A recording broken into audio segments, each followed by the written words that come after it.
Big vibes, stay blessed, it's your boy Black Finesse. We're here to watch unbelievable true stories. This is called 124 Disturbing Facts About B-17 Flying Fortress. This came out about 2 weeks ago. I'm a little behind as usual, but we're always back with some great storytelling of World War II. The Flying Fortress was probably scary from the Germans' point of view because there was so many of them and they were very big and they're dropping bombs, you know what I'm saying? And they shoot. But we can get right into it, let's get it. With what it was really like to be a Flying Fortress crew member, and we'll move progressively more disturbing from there, saving the absolute worst for the end. So, for you to become a B-17 aircrew member, you'd logically have to go through the training first, which brings us to the first very disturbing fact. Okay. The 9-month training program for pilots was compressed into roughly 9 to 10 weeks at the peak of the war, when crews were getting lost at an alarming rate. Same thing for gunners, navigators, and bombardiers. So, it's no surprise that around 25,000 US So their training was in the middle of war. Died in accidents and training without any enemy action. Not all of them were B-17 crews, but a majority of them were, as the Flying Fortress was the workhorse bomber, especially in the European theatre before the B-24 Liberator and B-29 Super Fortresses arrived. A big reason for accidents was tight formation practice.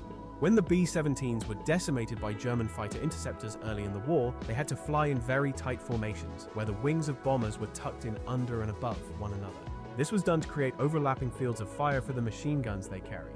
This made it more dangerous for Luftwaffe fighter attacks. Right. Flying like this for long hours and remaining in formation under attack or flak fire wasn't an easy thing to do. It's not not. to mention learning it in the first place. Exactly. Bomber crews actually said that the hardest part of the mission was to take off and form up in formation in horrible England foggy and cloudy weather. Right. All bombers had to take off from base runways as close together as possible, lifting off in intervals of just 30 to 45 seconds. As the first bomber was near the end of a runway and still wasn't yet airborne, the next one had already started behind him. Then, in the skies, they had to gather together in formation, and they even had weird-looking B-17s, older models called assembly ships, painted with different markings for better visibility to guide them into formation. Okay. So, as you can imagine, there were a horrific number of mid-air collisions, and it's not a great thing to do in a bomber overloaded with fuel and bombs. Damn. Now, if you managed to survive the training, you then had to survive the conditions of flying on a Flying Fortress, which is harder than it sounds. During the time it was developed, pressurized cabins were still at the experimental stage, and the Flying Fortress flew unpressurized. So what this means is that there was... Oh shit! Okay, that makes a lot of sense. They were freezing up there. That's why they always had to wear jackets. They were cold. There was no system inside the aircraft to keep the air pressure stable as it climbed higher. That and air pressure. The thinner the air becomes, and with that, the pressure drops fast. Instead of breathing normally like in a modern airplane, the crew inside the B-17 were exposed to the same air pressure as outside the aircraft. At 20 or 30,000 feet, that's barely a third of what it is at sea level, meaning there wasn't enough oxygen for the body to function properly. Damn. Breathing felt like sucking air through a straw, and after a few minutes without oxygen, you'd start to feel dizzy and confused before passing out completely. Combine that with the freezing cold and roaring wind drafts leaking through every gun port, and you can imagine the kind of environment they had to fight in. The crews were basically like driving 200 miles per hour. So, oh man, not only were they in shit condition, no technology, still in experimental state, they can't breathe, they're cold, they're being shot at, and if they get shot at, they get shot out of the air. And let them have already jumped out of the plane, they're still being shot at. Like, oh man, that's, ooh. Yeah, I don't know if I could be a B-17 crew member, let alone be a tank crew member. That's what I'm saying. Like, it sounds like being in infantry was probably a little better because you have a way to try to get the cover, even though sometimes you can't. But being stuck in those things, yeah, no. On a highway in an open-top convertible, except that this highway was 30,000 feet in the air, where the temperatures were around minus 60 degrees Fahrenheit. This means that the first two biggest dangers to the crew before ever reaching the enemy were hypoxia and frostbite. So the Flying Fortress crews had to carry masks and heating suits. The only problem with that is, besides both systems being notoriously unreliable, you were flying through very hostile enemy airspace where Germans tried everything they could to stop you from bombing their homeland. So, if anything hot and sparky moving at high speed, like one of millions of flak shells fired or determined Luftwaffe fighter interceptors' cannon and machine gun fire, came through the soft aluminum skin of your bomber and hit the system, you were basically cooked. Besides the main oxygen system operating on low pressure deliberately so that if it was hit, it would not violently explode. Crews also had so-called walk-around oxygen bottles for emergencies or to move through the bomber where needed. They gave them a couple of minutes of air for emergencies. Otherwise, they had to either get to a lower altitude where there was more oxygen or bail out. Veterans said that if anything went wrong with the system, the man would just fall asleep, and if no one got to him within 5 minutes, he was gone. Then we have temperature. 5 minutes? Flying several miles up for a long time turned the unpressurized cabin into a freezing wind tunnel. Crews had to wear so-called blue bunny suits, which were electrically heated to keep them alive. But, the same as with the oxygen system, there was much that could go wrong with them, and either make you too hot or worse, shut off and make you suffer frostbite or even die from hypothermia. Frostbite was common, and touching machine guns without gloves, you can lose skin or fingers quite easily. It was so cold that the blood would freeze upon exiting the body when someone was hit. And I'm not making this up, it was said by the veterans. Go the fuck ahead! The blood would freeze on exiting the body? Damn. You couldn't. Damn, bro. Nah. Imagine how uncomfortable and dangerous it was just to fly in a B-17 in those bulky just to suits fly in it parachute alone on your back, all while manning your cramped position, staring your eyes out to see if the enemy fighters would appear. This brings us to, besides their own bomber, the next two biggest dangers to B-17 crews once they entered hostile airspace. Germans' main anti-aircraft system was their high-velocity cannons, famously known as flak. Around 1 million German crews served tens of thousands of these guns that were organized in belts of defenses around the most important cities and industrial complexes that B-17s would, of course, target. There wasn't much you could do other than pray the shell wouldn't explode too close to your bomber. Those 88mm flak shells were guided by German radars, and for the time, ingenious fire control systems to guide tens of cannons at once, and they could fire up a lot of shells in a short time. Yeah. Each shell weighed some 10 kilograms and had 1 kilogram of explosives inside. When it exploded, it created a deadly radius of shrapnel that easily went through Lumen bomber's skin and, well, everything behind it, like flesh. Those were the black puffs of smoke you've seen in World War II footage, and those clouds were so thick sometimes that crews said it seemed like you could get out and walk on them. Getting hit by the flak was described horribly for what it could do to a human body. Airmen that survived suffered from psychological trauma of seeing their comrades decapitated or cut in half by the flak. Crews carried flak vests, but they didn't help with getting hit in the neck and face by shrapnel, while a direct hit by a flak shell, especially if the bomber hadn't yet dropped its bombs, was beyond description. Although we have to mention that the Flying Fortress continued to shock everyone throughout the war and returned from missions with entire sections of the plane missing. Some even survived direct hits, with the flak shell exploding inside, then coming home without the cockpit or barely flying on 1 or 2 out of 4 engines, although it seemed impossible. The same goes for the fire from German fighters. As the bombing missions intensified, Germans deployed their elite Luftwaffe pilots from the Eastern Front specifically to intercept and down bombers.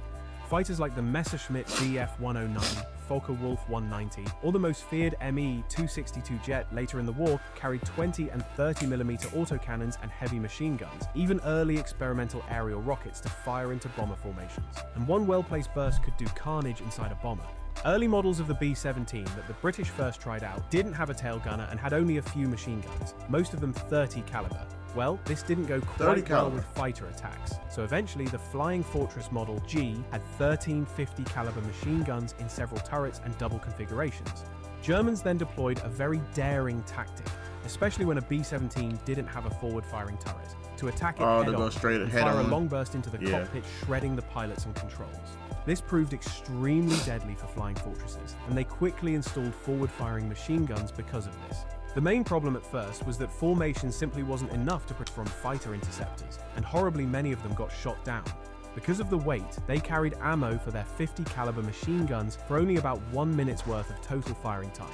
So, when attacked by swarms of German fighters, they were pretty soon out of ammo and completely unprotected. Out of 5,548 American heavy bombers lost in combat, roughly 2,400 were credited to flak and another 2,400 to fighters, while the rest, approximately 700 bombers, went down for various other reasons like accidents and mechanical failures. There were several missions where B-17 suffered just catastrophic losses, and the biggest reason for this was enemy fighters. It was at first believed that a lot of machine guns and tight formations would be enough, but in horrible missions like U-boat pen attacks, where almost 20% of B-17s were shot down, this was proved catastrophically wrong. Then the Allied fighters like P-47 Thunderbolts, P-38 Lightnings, and Spitfires would go together with the bombers. And when German fighter interceptors arrived, they would engage in dogfights to protect the bombers. But the problem with this was that fighters had a much shorter range than the bombers, as they were never envisioned to go far deep in enemy territory, but to operate close to their bases. So they'd escort the bombers for as long as the fuel allowed, and when they hit the limit of having just enough fuel to go back to base, they had to turn around and leave the bombers to continue on their own. Yeah. Because the Allies wanted to attack very important factories producing parts for German fighter aircraft, bombers had to go the rest and the most vulnerable part of the journey on their own. Because of this happened the two darkest days for B-17 crews, 2 Black Thursdays. The first one was the Regensburg and Schweinfurt raid on August 17th, 1943. I really can't imagine that, because you have about half of the trip for coverage and the rest half with no coverage, and yet you still have to go all the way back home. You are, I want to say you have maybe like a 20 to 30% chance of even surviving getting back home. That's scary, dude. A two-pronged attack on aircraft factories deep in Germany was launched. The idea was to confuse the German fighters by attacking in 2 streams so they could focus only on one. And then, after bombing, one group would go to bases in North Africa, the other back to England. However, bad weather caused the 2 streams of bombers to go hours apart instead of simultaneously, so Germans could attack first one, then the other. After their escort had to return, bombers continued on their own and soon got swarmed by waves of German fighters that constantly attacked them, going back only to rearm and refuel and then back to action. The outcome of the mission was damage on factories that was repaired within weeks, and out of 376 B-17s, 60 were shot down, 90 damaged beyond repair, and about 600 airmen killed or missing, with many more captured. Like you have a 20 to 30% chance of surviving. They tried again, this time determined to not make the same mistakes. So then came the second Black Thursday in a second raid on the same targets on October 14th, 1943. Bombers were picked up by radar and over 300 Luftwaffe fighters scrambled to intercept them. This time, out of 291 B-17s launched, 77 were shot down and 120 more damaged. Again, about 600 airmen were killed, missing, and captured. And finally, such deep raids were temporarily suspended. The long-range escort with the drop tanks then solved this problem, especially when the P-51 Mustang arrived and could follow the bombers all the way to Berlin and back. But the risk was always high. It was lower against the fighters now, but the flak was always there till the very end of the war. As you see, the losses were so high at several points during the bombing campaign that the Allies were very close to cancelling it completely. But sadly, at the expense of thousands of bomber crews and hundreds of thousands of civilians, they pressed on regardless. It is said that the bombing campaign shortened the war by 1 year, but perhaps it brought horrible destruction. It did shorten the war by 1 year. Much more than necessary. In 1943, average losses per mission were about 8%, with this number going up to 30% on the worst days. So let me ask this for my viewers, right? So was the war really dependent on the amount of resources you had? Because truly, if he said that bombing the factories and stuff will shorten the war by a year, it's mainly because of the amount of resources you're able to take. Because if they took over Poland first, and then a good amount of the other countries, they stole their resources. I think it makes a lot of sense. When you use way too much of your resources, you can lose the war, because it was more. It seemed like Germany was so focused on power rather than numbers. If that makes sense, I think that's the case. Like, if you take out the factories, take out the resources, and they can't make no more shit. Thematically, at such attrition, only about a third of crews could expect to finish their 25 mission tour, which was later raised first to 30, then 35. Some 38% of crews completed their tours, while everyone else was killed, captured, 38%. Some 26,000 aircrews of the 8th Air Force were killed, barely and 40. more than 28,000 taken prisoner. Which brings us to the next very disturbing fact. Prisoners of war, at least those who survived to become one. When it was obvious that the bomber wasn't coming back home, the pilot would hit the alarm to signal bailout. He'd try to hold the bomber steady on autopilot if he could, while the crew could push themselves out of narrow hatches with their flight suits and bulky parachutes. In many cases, the bomber was spiraling out of control, while the crew fought against G-forces and tried to get out of a probably already burning bomber. On average, only about 50% of them managed to bail out. Then, if lucky enough to not get hit by the bomber while jumping out, and then for the parachute to not be ripped by the flak, to get hit by the bomber while bailing out, they faced a new set of challenges. First, to survive the journey to the ground, floating under their parachute helplessly. German fighters sometimes liked to strafe crews in parachutes, and because of this, parachutes were actually modified and made smaller so they'd fall faster, giving German fighters less time to shoot them. Although that also meant hitting the ground quite hard, roughly like jumping from a second-floor window. And when they hit the ground, they were welcomed by the very people whose families those bombs were killing and whose houses they were destroying. Some were taken into captivity without much trouble and lived as prisoners of war until the war's end, but others had a much darker fate. It's understandable that people on the ground whose family members might be killed by one of thousands of bombs that you and your friends dropped weren't really happy to see you. Nazi propaganda depicted the Allies as terror flyers, which if you look at it realistically, they were. There is data that around 1,000 Allied airmen were lynched by angry mobs before the German regular forces could capture them. There is an example of this, the Rüsselsheim massacre, where a mob killed 6 of 8 airmen with rocks, and many other instances where the truth surfaced only years after the war. There were actually trials of soldiers and civilians who executed Flying Fortress crewmen held after the war, but only a small number of them were sentenced because it was hard to prove it. If you reached the POW camp, a long, boring, and uncomfortable time was ahead of you, even worse if you were heavily injured during bailout. Food was scarce, and conditions not always the best, and around 1,300 captured crewmen died in captivity for various reasons. Many survivors saw the end of the war weighing 80 pounds in horrible health condition. The B-17 delivered about 640,000 out of a total of 1.6 million bombs dropped by the Allied air forces during the war. What these bombs did on the ground was also nothing short of horror. The bombing strategy that at first prioritized industrial and military targets quickly turned to bombing everything that was German. Tactics turned to massive raids and so-called pattern bombing. Hundreds of B-17s, on some missions up to 1,000 bombers, would go over German cities and just level them. They dropped combined payloads of high explosive and incendiary bombs to create a firestorm that engulfed whole cities in fire. German civilian deaths are estimated between 500,000 and 800,000, with more than 120 cities virtually turned into rubble. You've probably heard of examples of this, such as Dresden, that was completely without any strategic importance, yet was bombed continuously for over 3 days, with 4,000 tons of bombs dropped that almost removed the city from the map. About 25,000 people were... Imagine seeing thousands of planes flying over here and you just see little inklings of bombs coming down. You're cooked. Killed just here in this raid, like nothing. There was also the Hamburg raid, where 40,000 civilians died in a 10-day continuous raid. And now, after hearing all those disturbing things, let's talk about the unbelievable ones. The things that actually did happen to everyone's shock. On February 1st, 1943, a formation of B-17s took off from Biskra, Algeria, headed for the German-occupied seaports of Tunisia, and among them was a bomber the crew called All-American. They dropped their bombs and turned for the 300-mile trip back when 2 Messerschmitt fighters came straight at them in a head-on pass.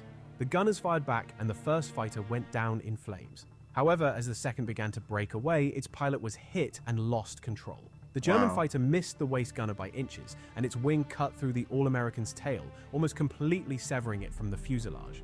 The tail gunner and his position were connected to the rest of the bomber only by a few strips of aluminum on the right side and pieces of the floor. From another B-17, Lieutenant Charles Cutforth took a photograph that became one of the most striking images of the air war. A flying fortress with its tail hanging by a thread and somehow still in the air. With nearly every control wire to the tail gone, and half of the parts necessary for flying missing, by any aviation rule, it shouldn't be airborne at all.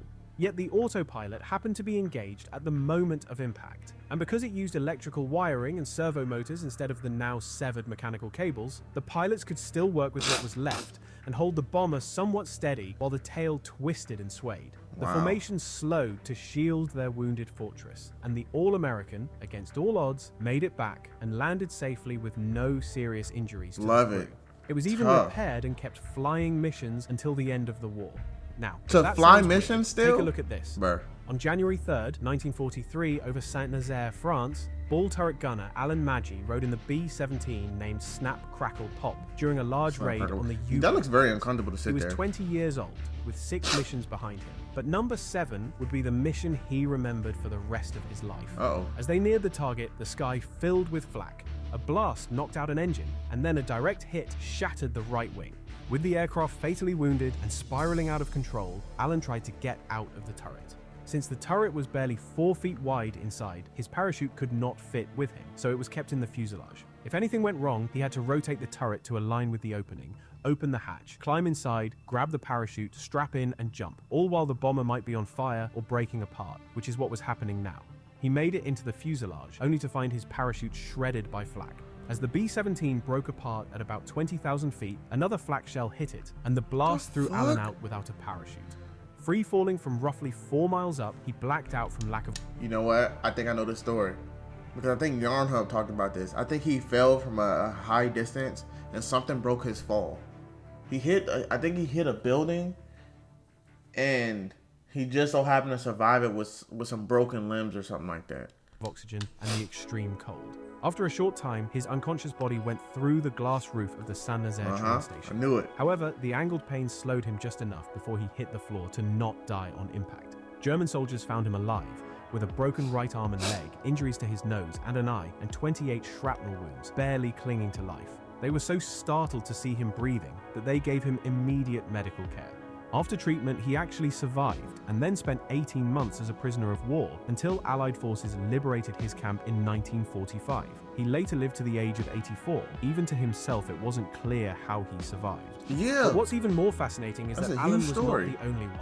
Staff Sergeant Eugene Moran manned the tail guns of a B-17 named Ricky Tiki Tavi during a raid over Germany. The Luftwaffe fighters hit his bomber hard. He was shot in both arms, an explosion broke his ribs, and to make matters even worse, his parachute had been shot to pieces. A catastrophic hit then severed the entire tail from the fuselage, and in an instant, Moran found himself inside a detached tail section spinning down from about 20,000 feet. I remember this one. Tumbling at around 100 feet per second, he stopped struggling, accepted what looked like certain death. I think if I remember this correctly, he almost gave up. He managed to jump out. I can't remember what happened. And tried to relax. The falling tail hit a tall pine tree, which slowed the impact just enough to keep him alive when it reached the ground. German soldiers who arrived at the crash site were stunned to find him breathing.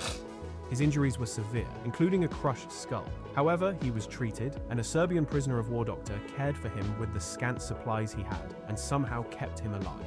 Moran endured 18 months in German POW camps and survived to see liberation.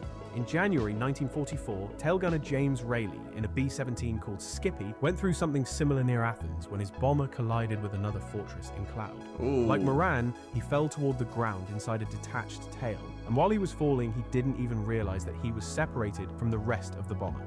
After a couple of minutes of free fall that felt like an eternity, his tail section hit trees that broke his fall and saved him. He climbed out of the tail and only then realized that he was alone. James was later rescued by Greek Orthodox monks. Oh, Greek. If you think surviving a fall from 20,000 feet without a parachute or flying without a tail were the limits of bomber luck, consider what happened to the lovely Julie over Cologne on October 15, 1944, when a direct flak hit tore the entire front off the bomber. First Lieutenant Lawrence Delancey had just watched his bombardier release their bombs when a shell exploded in the nose compartment. The blast killed Staff Sergeant George Abbott instantly, but his body absorbed most of the shrapnel that would have hit the rest of the crew. The entire nose disappeared. The plexiglass and aluminum skin were gone, and the entire front was wide open. The instrument panel was shredded, there was no airspeed indicator, no altimeter, no compass, and the oxygen system was gone. Looking at the only option that offered a chance, Delancey dropped to a lower altitude. I think I remember this story too. He managed to fly it without a nose. Yarn Hub talked about some of these stories. So they could breathe, although that left them within range of every German gun between Cologne and the Channel. Navigator Raymond Ledoux had lost his maps and equipment in the blast, so he had to guide them home through enemy territory without them, while the freezing wind blew at their faces and the bomber could give out at any moment. Even so, they crossed the Channel in this semi-airworthy state and reached England. With no working flaps or brakes, Delancey somehow put the wounded fortress on the runway without killing them all, and he received the Silver Star for it. Great video, as usual. Make sure you comment, like, subscribe down below. It's your boy Black Finesse. We are out.